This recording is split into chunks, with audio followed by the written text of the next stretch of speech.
Eh ben, c'est vrai que ton frère et toi, quand vous êtes rentrés en 6e, quand vous alliez tout seul au collège, ben, on s'est dit que c'était plus pratique. Avoir un téléphone, ça permet de... Il m'envoie juste un texto en me disant « bon ben, je sors ».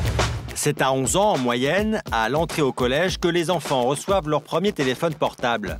On a un marché qui est de plus en plus jeune. Dès l'âge de 12 ans, ils ont un portable entre les mains, alors qu'il y a 2-3 ans, il fallait plutôt attendre vers 15-16 ans. Pas facile pour les parents de contrôler l'usage qu'en font leurs enfants. Certains passent leur vie au téléphone, chattent pendant les repas, voire la nuit. À quel âge doit-on offrir un téléphone à son enfant? Cela doit-il être systématique? Généralement, si je suis en retard, je prends mon portable et soit j'appelle ma mère, soit je lui envoie un message. Au départ, c'est pour ça que tu as eu un portable? Principalement. Alexandre, 11 ans, a reçu un portable il y a déjà 1 an. C'est sa mère Stéphanie qui lui a offert pour son entrée en 6e. T'as reçu mon message? Oui. Ah oui. Parce que moi, t'étais un petit peu en retard finalement. C'est toujours rassurant de savoir qu'il peut nous prévenir si jamais il y a un problème. Malgré tout, on sait quand même qu'à un moment, il va y avoir une utilisation autre que celle qu'on aimerait. Et c'est le portable qui commence. C'est le pervers du portable. Le portable est rapidement devenu indispensable pour Alexandre. Sur son téléphone, on peut voir le décompte des SMS échangés en seulement 2 mois. Par exemple, Alice, 957 messages j'ai reçus en fait. Et par exemple, j'en ai reçu de quelqu'un d'autre 797 messages. Et tu réponds à chaque fois? Ouais, à chaque fois que je réponds, donc ça fait beaucoup de messages. C'est astronomique. Il y a quand même une utilisation certaine et un besoin quand même. Un besoin que n'éprouvent pas tous les adolescents.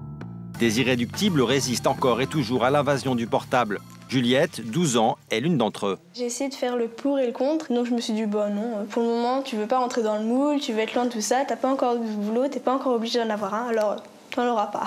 Avoir une fille de 12 ans en 2011 et qui ne veut pas de portable, ça n'est pas un peu anachronique?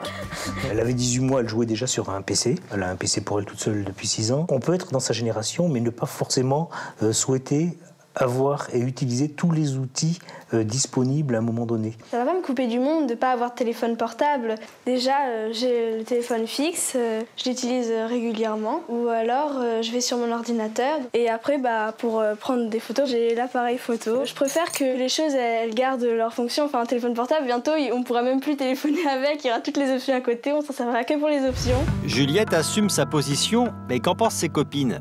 Louise, même âge, et 2 ans de portable derrière elle, est dubitative.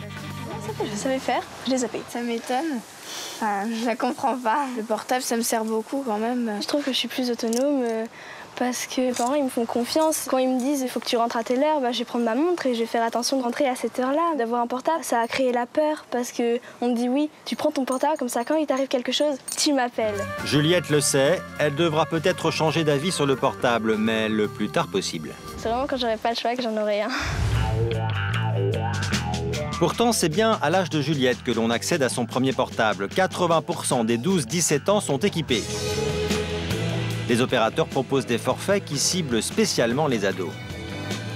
Le premier équipement pour son enfant, c'est du prépayé. Vous avez des recharges allant de 5 à 500 € et qui sont valables d'1 semaine à 5 mois. Après, très vite, on va passer sur les formules bloquées. Ça va commencer à 16,90 € chez certains opérateurs, avec 40 minutes d'appel, des SMS illimités.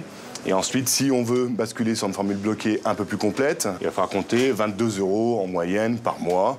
Et donc là, vous avez accès aux emails, vous avez accès à l'Internet. Donc, il peut aller sur MSN, il peut aller sur Facebook, il fait ce qu'il veut. Et les parents est tranquille, ils s'assurent qu'à la fin du mois, il n'y a pas un dépassement de forfait. Attention tout de même, la vigilance des parents doit dépasser le cadre économique, comme nous l'explique Olivier Gérard.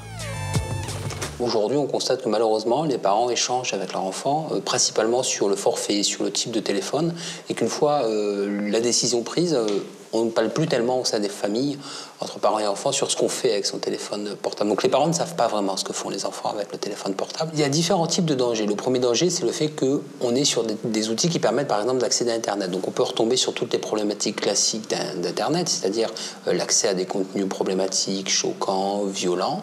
Mais au-delà de ça, les téléphones portables sont également dangereux pour les enfants eux-mêmes entre eux. Par exemple, 15% des enfants étaient victimes de formes d'harcèlement numérique. Vous aviez, dans une salle de classe normale, 4 à 5 élèves avaient déjà reçu des vidéos choquantes et avaient contribué à les diffuser. Reste à prendre des précautions face aux ondes électromagnétiques dégagées par les mobiles. en utilisant le kit oreillette, par exemple en n'utilisant pas le portable en transport en commun. Être parent à l'ère du numérique, ça n'est pas simple aujourd'hui, mais les parents doivent pourtant se retrousser les manches et accompagner leur enfant dans leur pratique numérique, c'est absolument nécessaire. Stéphanie, la maman d'Alexandre, a dû définir des règles pour encadrer la consommation de son fils.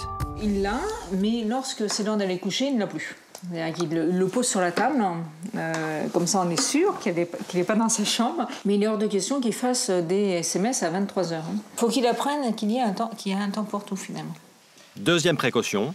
Il y a quelqu'un qui appelle et qui ne connaissent pas, parce que ça peut arriver même. Ils nous le disent tout de suite. Enfin, Alexandre me le dit tout de suite. Donc là, vraiment, il y a quand même une assez grande confiance. On est plus dans le dialogue. Dernière épreuve pour Alexandre. Là, on va partir 3 jours en Europe. Et c'est vrai que ces 3 jours-là, il ne va pas avoir le portable. Pour l'instant, il n'est pas très content, mais je pense que quand on sera demain soir parti, il l'oubliera complètement. Ça dépend. On m'a déjà confisqué et c'est un peu énervant parce qu'il y a tout le monde qui me dit oui, tu m'as pas répondu, Non, on me l'a confisqué. Bah ouais, ça...